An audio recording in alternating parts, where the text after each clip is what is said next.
Radius of gyration, तो basically हम लोग के पास जो मोमेंट ऑफ इनर्शिया होता है दो तरह का होता है। एक होता है मास मोमेंट ऑफ इनर्शिया, एक होता है एरिया मोमेंट ऑफ इनर्शिया। ठीक है, मास मोमेंट ऑफ इनर्शिया अगर सिंपली बात करें तो I is equals to mass into distance का स्क्वायर, अगर सिंपल टर्म्स में बात करें। ठीक है, और area moment of inertia area into, इसको सेकंड मोमेंट ऑफ एरिया भी कहते हैं, एरिया इनटू डिस्टेंस का स्क्वायर। ठीक है, एक में मास आता है, एक में एरिया आता है। ठीक है, और एक जो है मैकेनिक्स में का यूज होता है, एक स्ट्रेंथ ऑफ मटेरियल यानी मैकेनिक्स ऑफ सॉलिड्स में यूज होता है, सॉलिड मैकेनिक्स में। ठीक है, अब ये जैसे जैसे हम लोग देखें कि ये एक डिस्ट्रीब्यूटेड मास है। ठीक है, मतलब ये मास जो है इस एक्सिस पे से डिस्ट्रीब्यूटेड है। ठीक है, और ये एक कंसंट्रेटेड मास है। ठीक है, तो रहा बात I is equal to mass into distance का स्क्वायर के, ये फॉर्मूला तो तभी लगा सकते हैं ना जब सारा मास इस एक्सिस से इक्वल डिस्टेंस पे। अब देखें कि ये जो मास है इस एक्सिस से इस डिस्टेंस पर है, पर ये मास कुछ और डिस्टेंस पर है, ये वाला मास कुछ और डिस्टेंस पे है, ये मास कुछ और डिस्टेंस पे है, ये मास कुछ और डिस्टेंस पे है।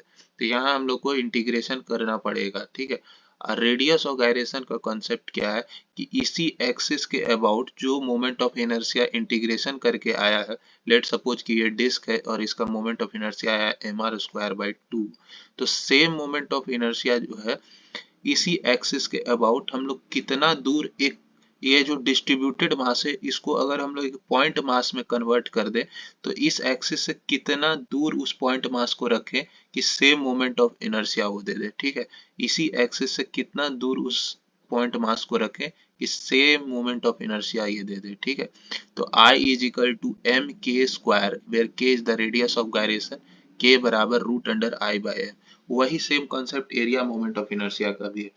एरिया रेडियस, ये radius of gyration in area moment of inertia, ये जो एरिया है इसमें हम लोग वाई स्क्वायर डी ए करते जो है। ठीक है, एरिया इंटू डिस्टेंस का स्क्वायर, हर एरिया जो है इस एक्सिस से अलग अलग दूरी पर है। ठीक है, कोई इस दूरी पे है, कोई इस दूरी पे है, तो इस पूरे एरिया को अगर हम लोग एक मान लें, एक कंसंट्रेटेड स्ट्रिप के फॉर्म में मान लें, और तो हम कितने दूरी पर इस एरिया को प्लेस करें कि जो इसका एरिया मोमेंट ऑफ इनर्शिया है वो same area of moment of inertia इसका भी हो जाए। ठीक है, तो बिल्कुल सेम कॉन्सेप्ट है। ठीक है, और यहाँ पे फॉर्मूला आ जाएगा k is equal to under root I by A.